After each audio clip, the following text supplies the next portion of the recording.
서울과 다윗과 그리고 솔로몬 시대 때는 통일왕국을 이루었습니다. 그러나 솔로몬의 아들 르호보암 때에 BC 931년에 북여로보암과 남르호보암으로 나뉘어졌습니다. 북쪽은 10지파가 중심이 되었고 남유다는 유다와 베냐민 지파가 중심이 되어 나라가 따로따로 이끌어져 갔습니다. 그러나 애석하게도 북이스라엘은 BC 722년에 아수르에게 멸망을 당하고 남유다 역시 BC 586년에 바벨론에게 멸망을 당하고야 말았습니다. 지금 우리가 살펴보고 있는 호세아는 북이스라엘 여로보암 2세 때에 그 나라가 가장 광성한 때요, 또한 솔로몬과 버금가는 솔로몬 시대와 버금가는 그러한 어떤 경제적인 여유가 있는 그때에 호세와 아모스가 선지자로서 활동을 하고 있었던 시기였습니다. 그 당시에는 북이스라엘 사람들 어느 누구도 멸망할 것을 생각하지 못했습니다. 그러나 결국은 그들은 BC 722년에 신생국 아수르로 통하여서 그들은 멸망하고야 말았습니다.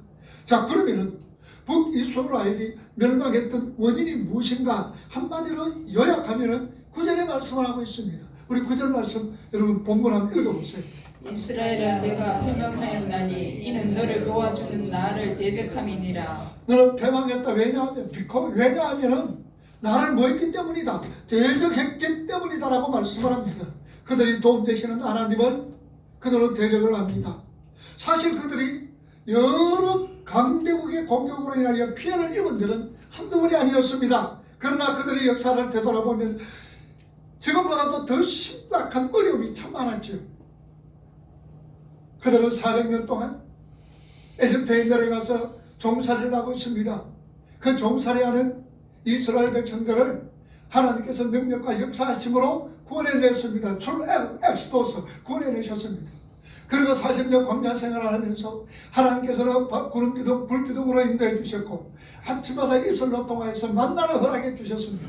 뿐만 아니라 한식으로 통하여서 하나님은 그들에게 마실 물을 허락해 주셨으며 광야 40년 동안 그들이 기르기 시하지를 않았습니다. 신발이 닳지 않았습니다. 의복도 해하지를 않았다라고 성경은 말씀을 하고 있습니다. 그리고 하나님의 능력과 역사하심으로 여름강을 건너 가나안 땅으로 들어갑니다. 그 가나안 전쟁, 그 전쟁으로 통하여서 그들은 하나님이 우리와 함께 하셨다는 것을 분명히 깨달았습니다. 이러한 역사적 진술되는 한 가지 사실을 확인해 주고 있습니다. 다시 말하면 이스라엘 스스로는 도무지 설 수 없다는 것과 그들에게 진정한 도움을 베푸시는 분은 누구냐? 하나님뿐이시다라는 이 사실입니다. 아무리 상황이 어렵다 할지라도, 아무리 힘든 상황이라 할지라도 하나님의 도우심을 구한다면 하나님은 그들을 도우십니다. 하나님은 그들을 이끌어 가십니다. 하나님은 그들을 세워 가신다라는 말씀입니다. 그러나 비록 지금이 안정된 상황이 있다 할지라도 하나님을 멀리합니다. 하나님을 외면해 버린다면 그 길이 바로 멸망을 자초하는 스스로 멸망의 길로 걸어가는 것과 똑같다는 사실입니다. 그리고 시편 기자는 말씀합니다. 시편 121편 1절과 2절 보시면 뭐라 그럽니까? 내가 산을 향하여 눈을 들리라. 나의 도움이 어디서 올까? 나의 도움은 천지를 지으신 여호와께로서라. 나의 도움이 어디서 옵니까? 천지를 지으신 하나님께로 나의 도움이 옵니다. 오늘도 저와 여러분들의 삶도 마찬가지입니다.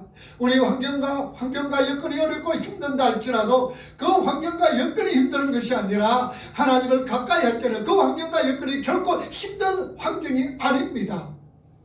하나님을 가까이 합니다. 그러면 하나님이 도와주십니다. 하나님이 함께 하심으로 통하여서 우리의 모든 삶은 만사 형통의 삶을 살아갈 수가 있습니다. 그러나 내 환경이 쉽고 내 환경이 좋다 할지라도 그 환경으로 인하여 하나님과 멀어진다면 그때부터는 스스로 파멸의 길로 걸어가고 있다는 것을 우리는 분명히 아셔야 됩니다. 어떤 모양으로든지 어떤 환경이든지 우리는 하나님을 붙잡아야 합니다. 하나님께 함께 하셔야 됩니다. 하나님의 도우심을 간구해야 됩니다. 하나님께로 한 걸음 한 걸음 말씀에 순종하면서 하나님 말씀에 위에 굳게 설 수 있는 저와 여러분이 되어야 할 줄 압니다. 시편 기자는 말합니다. 내가 산을 향하여 눈을 들리라. 여기서 산은 경고함 한결같은 불변성 영원성을 상징합니다. 종종 하나님의 보좌가 있는 것으로 또한 묘사되기도 합니다. 따라서 시인이 산을 향하여 눈을 들겠다고 이렇게 노래한 것은 하나님을 향하여 내가 눈을 들겠습니다. 하나님의 도우심을 간구하겠습니다. 하나님과 한 걸음 한 걸음 하나님께로 함께 하겠습니다 라는 신앙의 고백이요, 오직 그분만을 바라보겠습니다. 오직 나는 하나님만 바라보겠습니다. 그런 신앙의 고백이다라는 사실입니다. 험하고 어려운 이 세상 살아갈 때에 오늘 저와 여러분들의 고백이, 내가 산을 향하여 눈을 들겠습니다. 나는 하나님의 도움이 필요합니다. 하나님의 긍휼히 여겨주세요. 하나님께로 한 걸음 한 걸음 나아가기를 원합니다. 오직 그분만 바라보며 살아가기를 원합니다. 이런 어떤 노래, 이런 어떤 신앙의 고백이 우리는 순간순간 우리의 삶 속에서 나와야 될 줄 믿습니다. 아멘. 우리 잘난 것 없잖아요. 우리 얼마나 부족합니까? 여러분, 우리 한번 보세요. 핸드폰에 벨 소리 여러분 어때요? 같아요? 달라요? 달라요. 다른 것도 있지만 주로 뭐예요? 같지요. 같은 벨 소리가 참 많습니다. 그런데 여러분들 보세요. 우리 사람의 얼굴, 똑같은 얼굴이 있어요? 없어요. 없어요. 사람의 얼굴 쌍둥이도 여러분들 달라요. 쌍둥이도 다릅니다. 우리가 눈살미가 별로 없어서 그렇게 자세히 보면 쌍둥이도 달라요. 그런데 세상에 세계 인구가 얼마예요? 70억, 80억 돼도 하나 똑같은 사람이 없잖아요. 그 누구 솜씨예요? 하나님. 그 누구 솜씨예요? 하나님. 하나님의 솜씨입니다. 그런데 여러분, 전화벨 소리, 우리 각자가 여기 있는 분들만 해도 벌써 18분이 됩니다. 그러면 벨 소리 다 다르게 낼 수 있어요. 아마 핸드폰 소리 나면 아마 비슷하게 두세 번 정도는 비슷한 소리가 나올 거예요. 우리 인간이 아무리 노력하고 힘을 쓰고 애쓴다 할지라도 하나님이 그 무궁하시네. 가까이 할 수도 없는 거예요. 아니, 비교도 할 수가 없다는 사실입니다. 우리 능력은 한계되어 있는 거예요. 우리 생각도 한계되어 있는 거예요. 우리가 볼 수 있는 것도 한계가 있습니다. 그러나 하나님은 전능하신 분입니다. 전능하신 분이요, 부재하시는 분이십니다.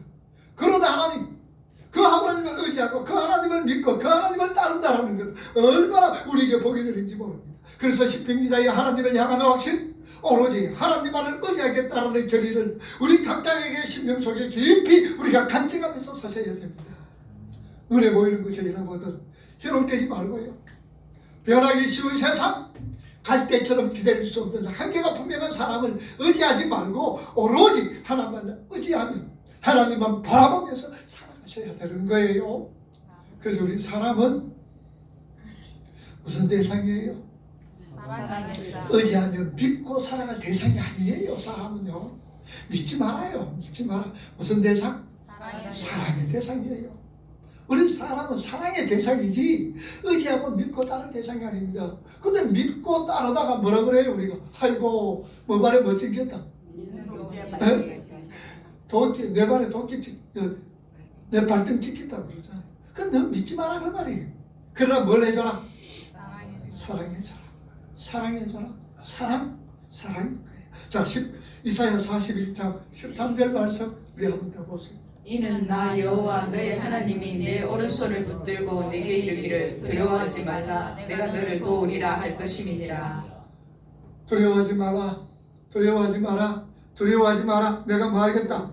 도와주겠다. 하나님 안에 우리에게 진정한 도움이 되시며 산처럼 견고하며 한결같은 하나님, 천지를 창조하시고 섭리하시고 경륜하시는 그 하나님만이 확실하게 우리에게 도움을 베풀 수가 있는 분입니다. 오늘 12절 말씀 한번 읽어보세요. 본문 12절. 에브라임의 불의가 봉함되었고 그 죄가 저장되었나니. 자, 에브라임의 불의가 봉함되었고 또한 타락이 저장되어졌더라. 이게 불의란 말은 아온이란 말과 또 타락의 말은 합타토란 이 말입니다. 불의와 죄는요, 타락한 본성에서 기원하여 하나님의 계시된 뜻에 벗어나거나 자기 임의대로 살아가는 자들이 저지른 모든 죄악을 포괄할 때에 불의하다, 또 타락되었다라고 이 얘기를 합니다. 우리 사람은 그래요. 여러분, 사사기 우리가 공부를 했잖아요. 사사기 21장 25절 말씀에 뭐라 그럽니까? 그때가 뭐가 없더라? 왕이 없더라. 그러니까 사람이 자기 자기 옳은 소견대로 행하였더라라고 말씀합니다. 잘 살 것 같았는데 내 소견에 옳은 대로, 내 생각에 옳은 대로, 내가 믿었던 대로 살아가면은 만사형통이 되고 잘 살 것 같았는데 결국 어떻게 됐어요? 사사기 시대 때에 가장 암울한 시대였다는 것을 우리가 알 수가 있습니다. 여러분, 내 생각에, 내 소견에 내가 참 이 길로 잘 간다 라고 생각되어질 때 여러분들은 하나님 없이 내 생각, 내 의지, 내 결정, 내 뜻대로 살아간다. 그러면 이 길이 만사형통이고 내 뜻대로 모든 것이 잘 될 것이라고 생각하는 것, 그 착각이에요. 여러분, 착각입니다. 그때부터 그 사람은 어디로 내려막길로 내려가기 시작하는 걸 알아셔야 돼요. 우리 속에는 항상 하나님을 뭐로 모시는 거예요? 왕으로 모시는 거예요. 우리 소견에 옳은 대로 해서는 안 되죠. 하나님의 뜻, 하나님의 계획, 이 계획 속에서 우리가 움직여져야 되는 거예요. 이 뜻 속에서 우리가 이끌림 받아야 되는 거예요. 그래서 우리는 항상 주님의 뜻을 이루소서, 고요한 중에 기다리니 뭐 같은 진흙과 같은 날 빚어서 주님의 영상 만지소서. 이 우리 신앙의 고백이 되어야 돼요. 아멘. 내 소견에 옳은 대로 행하였다가 아니라 우리는 순간순간 살아가면서 주님의 뜻을 이루소서 고요한 중에 기다립니다. 진흙과 같은 날 빚어서 주님의 형상 만들어주세요. 진흙과 같은 날 빚어서 주님의 형상 만들어 달라는 게 뭐예요? 우리가 뭐 되져가고 있다는 얘기예요. 하나님의 백성으로 지어져가고 있다는 거죠. 아멘. 하나님, 나는 흙입니다, 먼지입니다, 아담합니다, 아파릅니다. 그러니 주님의 영상만 내가 하나님의 백성으로 치어져 가기를 원합니다. 우리 하나님 대적하지 말아요. 우리 하나님을 섭섭하게 해서는 안 돼요. 내 뜻이 아니라 누구의 뜻? 하나님의 뜻. 내 생각이 아니라 누구의 생각? 하나님의 생각대로 움직여 주셔야 됩니다. 자, 그런데 참으로 하나님을 대적합니다. 하나님, 불의와 타락한 본성에서 하나님을 거쳐 넘어집니다. 자, 여기서 보다 구체적으로 성경은 그들이 여호와를 버리고 바알을 숭배한 그 죄악에 대해서 말씀을 하고 있는 거예요. 자, 그 죄악이 무엇이냐? 보세요, 여러분들. 여호와께서 그들에게 풍성하게 채워주셨으나 여호와를 잊어버리고 교만하여 범만 죄악을 얘기하고 있고요. 그 6절이에요. 그리고 도와주는 하나님을 믿고 대적하는 죄악 9절. 호시아는 이러한 죄악들이 봉함되어졌고 또 저장되었다라고 말씀을 합니다. 하나님을 의지하지 않습니다. 우상을 숭배합니다. 하나님을 믿고 교만한 범죄를 저지릅니다. 뿐만 아니라 하나님의 은혜를 망각하는 그 모든 죄악을 봉함하였고 저장하였다라고 말하고 있습니다. 여기 봉함했다는 것은 차루라는 말입니다. 뭔가 절대로 빠져나가지 못하도록 확실하게 차단하는 행위, 그저 봉함. 그 다음에는 이 말씀이 어디에 나오느냐? 출애굽기 12장 34절 말씀 보세요. 그 백성이 발견되지 못한 반죽 담은 그릇을 옷에 사서 어깨에 매니라. 자, 옷에 뭐 했어? 샀어. 여기 봉함 차루라는 말입니다. 역대하 6장 28절 보세요. 만일 이 땅에 기근이나 전염병이 있거나 곡식이 시들거나 깐부기가 나거나 메뚜기나 황충이 나거나 적국이 와서 성읍들을 에워싸거나 모든 재앙이나 무슨 질병이 있거나를 막론하고. 여기서 적국이 와서 성읍을 메워서 뭐하거나 에워쌌다라는 말이 차루랍니다. 차루랍. 이런 봉했다라는 얘기입니다. 그리고 빠져나가지 못하도록 딱 봉한 걸 말합니다. 그리고 저장되었다는 말은 제푸나란 말인데 무언가를 마음에 품거나 사람이 보지 못하도록 숨기는 그 행위, 요 행위가 저장되었다는 얘기예요. 여호수아 2장 4절 보세요. 그 여인이 그 두 사람을 이미 숨긴지라 이르되 과연 그 사람들이 내게 왔었으나 그들이 어디에서 왔는지 나는 알지 저게 못하였고 숨긴지라 이 말이 저장되었다. 제푸나란 말이에요. 숨겼다, 저장되었다. 또 한번 보세요. 욥기 10장 13절. 그러한데 주께서 이것들을 마음에 품으셨나이다. 이 뜻이 주께 있는 줄을 내가 아나이다. 마음에 품으셨나이다. 제푸나. 이게 봉하였다란 말이에요. 그러니까 에브라임의 제약이 여호사에 간직되어 있으며 그 죄가 숨겨져 보존되어 있다는 사실을 생생하게 지금 호세아가 백성들에게 얘기하는 거예요. 너희들이 죄악된 부분들 뭐했다? 봉하여졌고 저장되어졌다는 사실입니다. 자, 그런데 여기서 누가 봉하였고 누가 저장했느냐? 누가 그랬을까요? 누가 북이스라엘의 죄악을 봉하였고 누가 저장했다는 말입니까? 누구가? 하나님께서. 그래서 여기서 의미상의 주어는 심판자 하나님, 그것이 기록되지 않다. 그러니 하나님의 심판의 증거로 사용하기 위하여 그들의 죄악과 죄를 하나님께서 간직하셨다라는 얘기지요. 하나님께서 이스라엘 백성들 죄악을 때로는 그때마다 폭로하지 않고 숨겨 간직했다고 해서 그들의 죄악을 무작정 눈 감아주고 용서하시는 뜻이 아니다라는 얘기예요. 오늘도 우리 삶 속에서 말입니다. 하나님께서 우리 잘못을 그때마다 벌하신다면 우리 살아남겠어요? 오늘 저와 여러분들이 이 세상을 살아가면서 그때마다 죄 지을 때마다 하나님께서 꿀밤을 주시고 해찬을 주시고 한다면 이거 살아남을 사람 아무도 없어요. 아마 종아리 만든다면 종아리는 잡아나올 사람 없고 머리에 꿀밤 둔다면 이 머리가 아마 박살나버렸을 거예요. 그런데 왜 그럴까? 하나님 그냥 두시네. 봉하고 저장, 저장해 놓는 거예요. 왜 그럴까? 무엇을 하기 위해서? 심판 때까지. 심판을 위해서. 저가신 그날 저지른 죄악들, 하나님께서 간직하고 봉하신 날 그 죄악들을 밝혀 드러내어서 심판할 것을 결정하기 위해서입니다. 그래서 여러분들 계시록 20장에 보면은 뭐대로 우리가 심판을 받는다? 우리 행위대로 받는 거예요. 왜 행위대로 한다고 그랬죠? 뭐 하지 못하도록? 핑계하지 못하도록 하나님께서 우리 심판을 행위대로 하는 거예요. 그러면 우리는 전부 다 어디 갈 수밖에 없어? 지옥이죠. 행위로 본다면 우리 모두가 지옥이에요. 그런데 우리는 감사하잖아요. 하나님께서 만세전부터 우리를 택하여 주셨습니다. 그리고 하나님의 백성으로 삼았습니다. 그러고 나서 우리 행위는 모두가 어떻게 되어졌다? 우리 행위를 다 예수님께 전가시킨 거예요. 전가라는 거예요. 예수님께 다 우리 행위를 예수님께 전가시켜서 하나님이, 그러고 나서는 예수님이 어디에서? 십자가에서 우리 죄를 몽땅 안고 십자가에 죽으신 거예요. 그리고 3일 만에 살아나셨습니다. 누구와 함께 살아났다고? 나와 함께 살아난 거예요. 할렐루야. 그러면 나와 함께 살아나는 거예요. 그래서 우리는 예수 그리스도의 십자가로 통하여서 우리는 뭐가 된 거예요? 의인이 됐다는 얘기예요. 그리고 마지막 날 심판날에 생명록과 행위록이 있을 때에 행위록에 우리 이름 옆에 믿지 않는 자들의 이름 옆에는 전부 다 악한 행위들, 죄된 행위들이 쫙 기록돼서 딱 보여주는 거예요. 보여주면 입도 뻥긋 못해요. 입이 100개라도 입이 1000개라도 그냥 말 못합니다. 딱 한 말 뭐가 있을까요? 지당하십니다.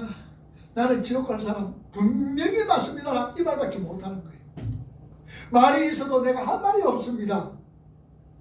그러니까 지옥 가는 거예요. 자, 그런데 우리 이름 옆에 보니까 행위가 기록되어 있는데 눈이 번쩍 띄는 거라. 도대체 내가 하지도 않았던 그 행위, 선행 행위가 쫙 기록되어지는 거예요. 누구의 행위예요? 누구의 행위? 예수님의 행위인 거예요. 내 이름 옆에, 김인숙 옆에 예수의 행위가 쫙 기록된 거예요. 서울청숙 이름 옆에 예수님의 행위가 쫙 기록된 거예요. 하나님이 그걸 딱 보시고 뭐라 그래요? 아이고 이거 누구 새끼다. 아이고 내 새끼네. 그리고 부모 안고 너는 어디로 간다? 천국이다. 그러는 거예요. 이게 무슨 의라고? 전가된 의. 전가된 의. 이 믿음이 무슨 믿음이라고? 예수에 대한 믿음이다라는 얘기예요. 그래서 우리는 그 의로 가잖아요. 어렵다. 진이 어렵게 인정을 받았단 말이에요. 그러니 이렇게 예수님께서 모든 걸 하시고 우리가 다 해주셨는데 감사하지 않을 수 있어요? 지옥 갈 내가 지옥 가는데 살려주셔서 감사해 안 해요? 감사하지요. 고맙지요. 고맙지요. 자, 그래서 우리 모두가 우리 생명의 어린이는 누구예요? 우리 주님이잖아요. 하나님이잖아요. 그리고 하나님께서 우리에게 시키시는 일 이거 나 못하겠습니다. 그럴 수 있어요? 없어요. 우리 선생님 그럴까요? 주님이 생명의 어린이 탁 시키는데 나 못하겠습니다. 할 수 있겠어요? 안 되죠. 무슨 마음으로 하는 거예요? 감사하는 마음으로 즐거움으로 우리가 맡겨주신 사명을 감당하는 거예요. 열심히 합니다. 사랑으로 합니다. 감사함으로 합니다. 그래 놔놓고 잘 해놔놓고 상주의소 내 대가주의소 이 될 말이에요. 시켜주시는 것도 감사한데 맡겨주시는 것도 감사한데 했다고 해가지고 내 노동의 대가주의소 이건 전부 다 마음부담한 소리. 그죠? 우리는 많은 거예요. 감사합니다. 감사합니다 주님. 감사합니다 주님. 우리 이 말밖에 할 수가 없어요. 그래서 감사함으로 내가 이 일을 합니다. 감사함으로 저것도 합니다. 감사함으로 이것도 하고 저것도 하는 거예요. 그러고 나서는 뭐 할 것도 없습니까? 할 일이 더 없어요. 주님 너무너무 감사한데요. 그래서 여러분 일 시킬 때에 그래서 우리 교회에서는 누가 어떤 일을 하라 그랬어요? 우리 교회에서는 먼저 보이거든 하라 그 말입니다. 내가 교회 딱 와서 딱 보이거든. 왜 안 했노 그러지 말고 그래 딱 보이거든. 아 저거는 내가 할 일이구나 하라 그 말입니다. 무슨 마음으로? 감사하는 마음.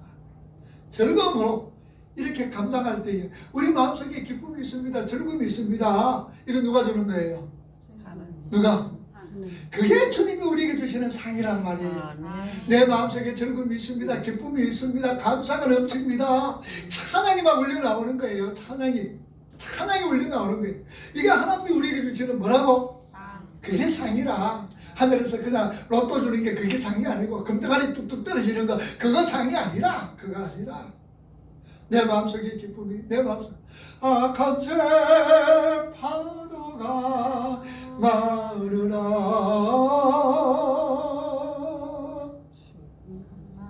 마음이 늘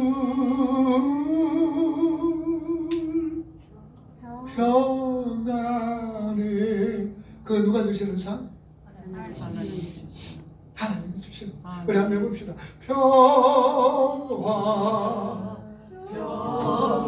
평화로다 하늘 위에서 내려오네 그 사랑의 물결이 영원토록 내 영혼을 덮으소서. 할렐루야. 누가 주시는 거라고요? 하나님 우리에게 주시는 상이에요. 그걸 여러분들 간직하라 그 말이에요. 우리 하나님 이거 안 주시면 우리 신앙생활 어떻게 해요? 힘들어 못해요. 힘들어 못해. 그런데 우리가 순간순간 살아가면서 참 힘들게 살 것이 아니라 기쁨으로 발도 탁탁탁 기쁨으로 옮길 수 있는 건 뭐예요? 하나님의 은혜. 주님의 그 십자가의 은혜. 하나님의 그 크신 사랑만 깨닫게 되면요 일이 안 어려워. 일이 안 힘들어. 너 그렇잖아. 제가 권사님 하면 저희 아는 권사님이 계셨어요. 그럼도 제대로 잘 못 걸어요. 아마 지금 연세가 벌써 90이 됐네요. 그 권사님이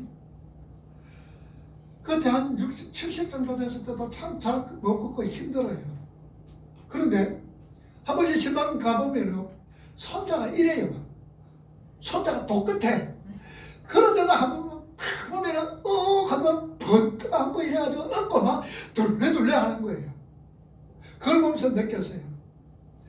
참 본인은 힘들고 어렵지만 손자 이 똑같은 손자를 번뜩 얻는 건 뭐예요? 사랑이잖아요. 사랑. 여러분들 사랑만 있으면 돼. 사랑만. 감사만 있으면 돼. 감사만. 왜 내 입이 나오느냐? 지금 내가 지금 잘못하고 있어. 감사가 없어. 그냥 사랑이 없어. 그러다 일하다 보면 뭐냐? 입이 나오게 돼 있는 거예요. 우리 성도들은 절대로 입 나오는 것 없지요. 입 나오면 어떻게 될까? 탁 쳐가지고 들어가도록 해야지. 그리고 감사 예수, 감사 예수 내 맘에, 감사 예수, 감사 예수 내 맘에. 찬송하면 그냥 슉 들어가서 찬양하라네요. 찬양하라네요. 그래서 하나님께서 우리를 지켜주시고 하나님께서 우리를 보호해주시고 하나님께서 우리와 함께 하십니다. 조금 이제 마지막 절로 15절 말씀 우리 한번 읽어봅시다. 그가 비록 형제 중에서 결실하나 동풍이 오리니 곧 광야에서 일어나는 여호와의 바람이라. 그의 근원이 마르며 그의 샘이 마르고 그 쌓아둔 바 모든 우배의 그릇이 약탈되리라. 자, 여기서 동풍이라는 것은 시로코라나 불리는 바람입니다. 팔레스타인 동쪽에서 위치한 아라비아 사막에서 쫙 바람이요 불어오면요, 봄철에 그 바람으로 인하여서 봄철에 새싹이 싹 다 말라버립니다. 그리고 추수 때는요 곡식이 말라 죽이는 그런 아주 위력적인 바람입니다. 자, 호세아 선지자는 하나님의 심판의 위력을 이러한 동풍에 비유하면서 말씀을 합니다. 자, 그런데 여기에서 바람이라는 것은 헬라어 우리 히브리 원문에 보니까 루아흐예요. 그럼 여러분 루아흐가 뭐예요? 성령이란 말입니다. 성령을 지금 호세아가 지금 동풍으로 지금 비유를 하고 있는 거예요. 그런데 루아흐가 경고에 따라 그러니까 루아흐가 성령께서는 경고에 따라서는 모든 것을 말라버리고 파괴버리는 심판의 바람이 될 수가 있지만 반대로 모든 것에 생명을 부여하고 유지케 하는 생명의 바람이 될 수가 있다라는 얘기예요. 그러니까 루아흐, 나에게 예수 그리스도의 재림은 두 가지 의미라 그랬죠. 예수 그리스도의 재림은 두 가지 의미예요. 무엇과 무슨 의미일까? 심판과 구원이라는 의미입니다. 예수 그리스도의 재림은 심판과 구원의 완성을 의미하고 있단 말입니다. 그러면 루아흐 성령도 마찬가지예요. 그 대상에 따라서 그 성령은 어떤 성령 말라 죽이는 그런 어떤 성격이 있는가 하면 어떤 대상은 어떻습니까? 하나님의 은혜를 삼하고 그 뜻에 순종하기를 즐기는 사람은 성령께서 그에게 생명을 부어줬고 거룩한 사역을 위해서 헌신하도록 능력과 권능을 공급해 주시는 바람이 된다는 얘기예요. 그 대상이 누구냐는 성령께서 어떤 바람으로 나에게 다가오는가 대단히 중요한 거예요. 나를 파멸하고 심판하는 그런 바람으로 오느냐 아니면 나에게 새 생명을 주는 활기차게 뭔가 할 수 있는 능력을 공급하는 바람이 되느냐 중요합니다. 자, 우리 출애굽기 14장 보세요. 21절 저 뒤에 9번 예, 출애굽기 14장 21절 22절 시작. 모세가 바다 위로 손을 내밀매 여호와께서 큰 동풍이 밤새도록 바닷물을 물러가게 하시니 물이 갈라져 바다가 마른 땅이 된지라. 22절 이스라엘 자손이 바다 가운데를 육지로 걸어가고 물은 그들의 좌우에 벽이 되고. 자, 홍해를 갈라는 거죠. 근데 출애굽기 15장 10절 보세요.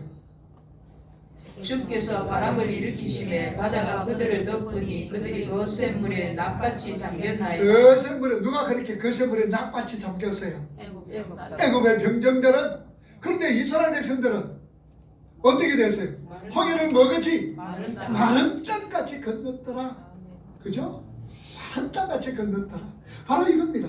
이거 하나님께서 우리가 어떤 하나님께서 내가 성령께서 나에게 어떻게 주경하시느냐 그 바람이 열반 생명력, 활력, 능력, 힘으로 우리에게 주시느냐 아니면 파괴시키는 그런 바람으로 오느냐 누가 하겠다라 내가 어떻게 살아가느냐에 따라서 다른 거예요. 그래서 우리는 늘 성령의 은혜를 받아야 됩니다. 늘 성령의 권능을 받아야 됩니다. 늘 성령의 도우심을 구해야 됩니다. 그래서 그 성령의 능력이 나에게 힘으로, 나에게 능력으로, 나에게 생명으로 와닿아져야 되는 거예요. 아니면 그 성령의 능력이 때로는 나를 파멸시키는데 때로는 꼴밤 주고, 물론 이것도 뭐 우리에게 나쁜 건 아닙니다만 그런 어떤 대상으로서 성령의 바람이 불 때에 내가 어떤 대상으로서 있느냐가 대단히 중요하다. 그러면은 성령께서 우리에게 마실 때에 우리가 하나님의 백성으로 지어져가며 삶과 힘으로 하나님 나라 확장을 위하여서 사용해 줄 때 그 성령은 나에게 뭐가 되지는 거예요? 힘이 됩니다. 능력이 됩니다. 아멘. 인도자가 되는 거예요. 아멘. 그런 성령께서, 그런 성령이 나에게 임하시고, 그렇게 내가 살아갈 때 성령의 능력을, 힘을 공급받아 나로 통하여 하나님 나라가 더욱더 확장되어지는데 오늘 저와 여러분들이 귀하게 쓰임받기를 주님의 이름으로 축원합니다. 아멘.